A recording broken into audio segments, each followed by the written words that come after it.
sababu ya kuongea kwake sana na ule wepesi wake wa kwenda kila mahali.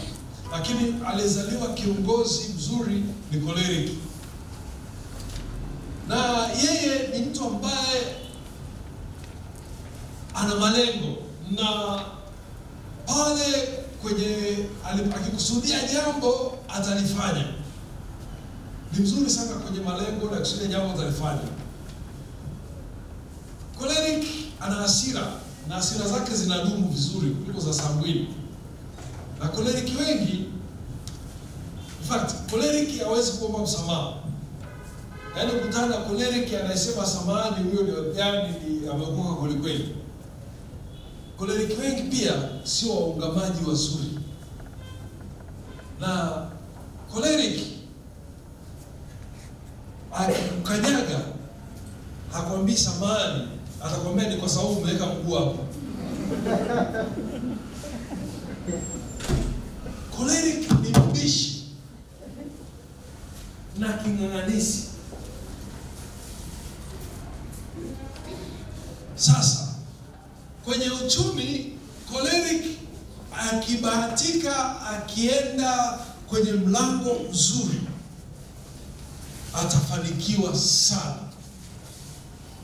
Lakini akikosea akaenda mahali pabaya atafilisika. Na kwa sababu ni king'ang'anizi, atahakikisha mpaka senti ya mwisho imeisha ndipo anabadilika, kwa sababu ya ung'ang'anizi wake.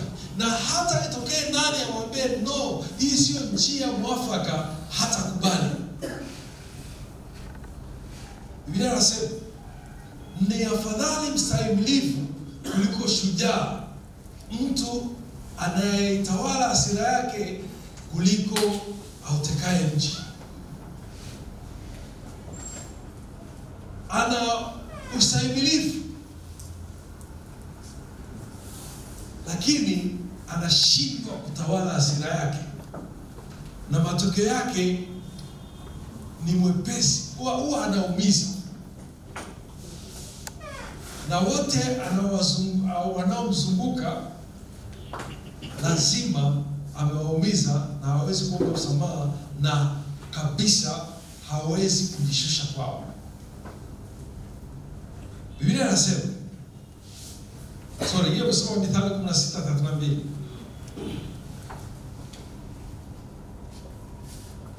Na kama uko hapa choleric, nataka nikushauri kuungama.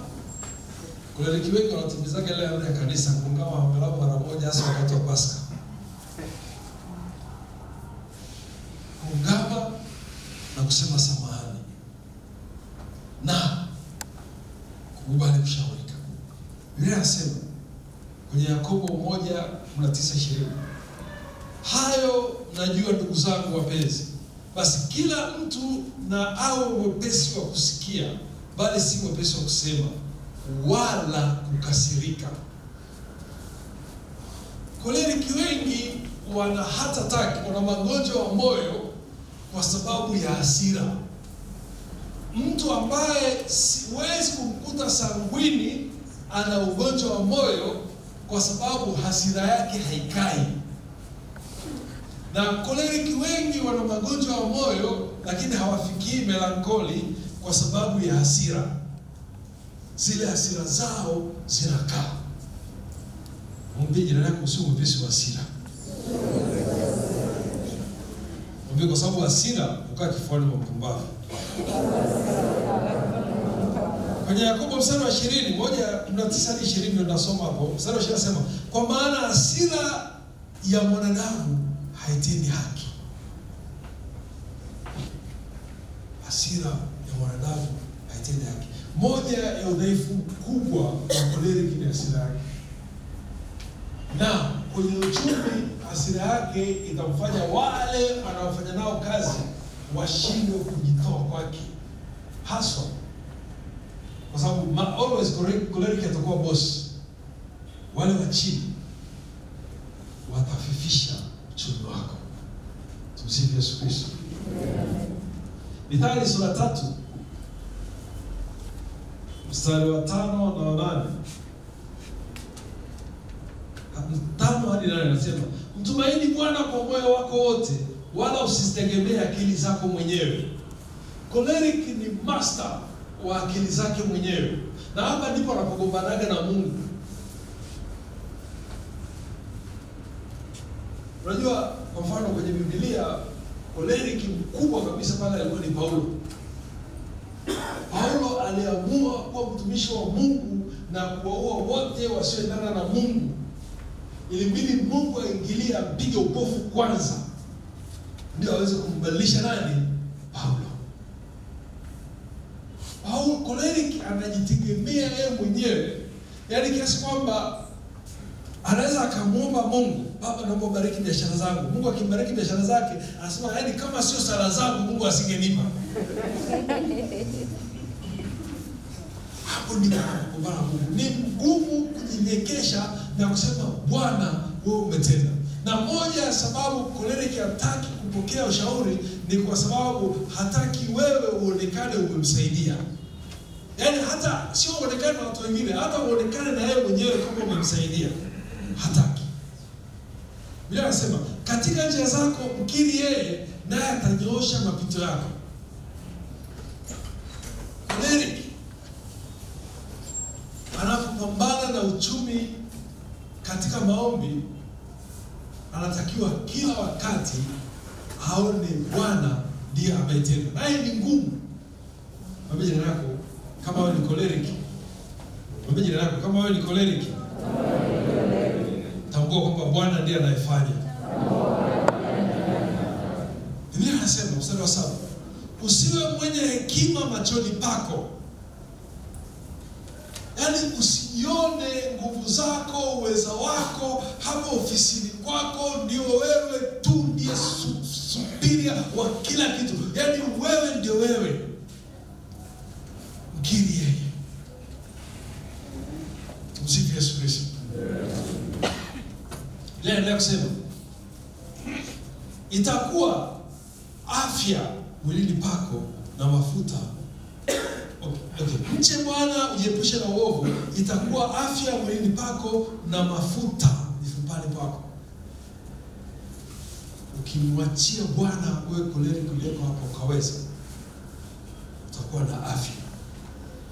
Choleric wengi ni watafutaji wazuri, lakini hawajui kutumia. Wewe ukuta choleric ana fedha vizuri, ana biashara nzuri, ana mshahara mzuri, lakini anaishi maisha choka mbaya. Usishangae. Yaani kumkuta choleric analipwa mshahara wa milioni 10, alafu anakunywa chai na mkate bila Blue Band. Usishangae. Yaani choleric ndio wale wanawakusanyia watu wengine, alafu watu wengine wanatapanya na wao wanaishi maisha ya shida. Kumshauri choleric aende akapumzike. Hebu muulize jirani. Mwambie jirani yako, jirani. Mara mwisho kwenda bichi lini?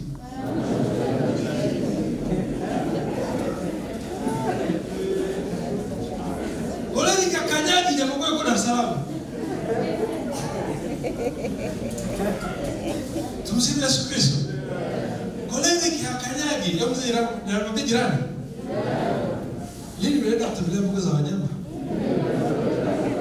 Au ni kipindi ukiwa shuleni?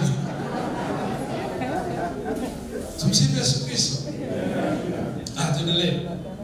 Kwenye biashara wana maono makubwa. Wanatoa maamuzi haraka. Wanapenda ushindani.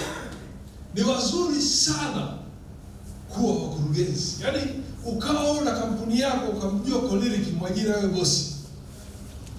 Ni wazuri kwa sababu wana maono.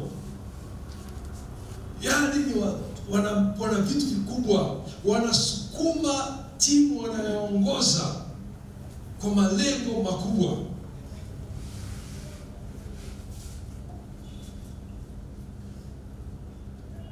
Wanazingatia sana kutengeneza utajiri, mafanikio, mikakati. Lakini ikiwa wamepotea kwenye lile lengo lao, mtaangamia wote. Yaani wana uwezo wa kudrive timu ya watu 20 wakafanya kitu kwa nguvu. Kama kile kitu ni kizuri, mtafanikiwa sana.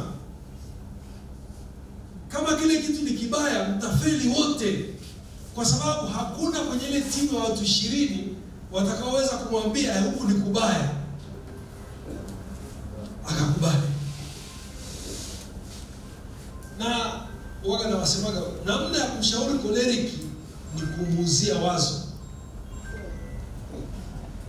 Unamwambia, hivi unaonaje hii kazi hii ni nzuri eh?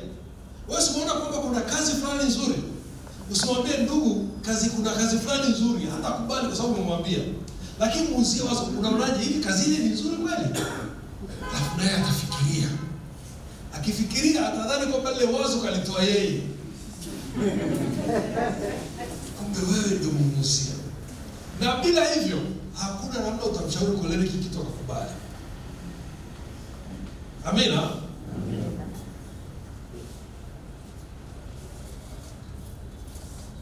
Wana udhaifu mmoja kwenye eneo la uchumi, pale wanapo choose wrong, wanapochagua kimakosa na king'ang'anisi au kutokuamilika. Huo ni udhaifu mkubwa sana, kwa sababu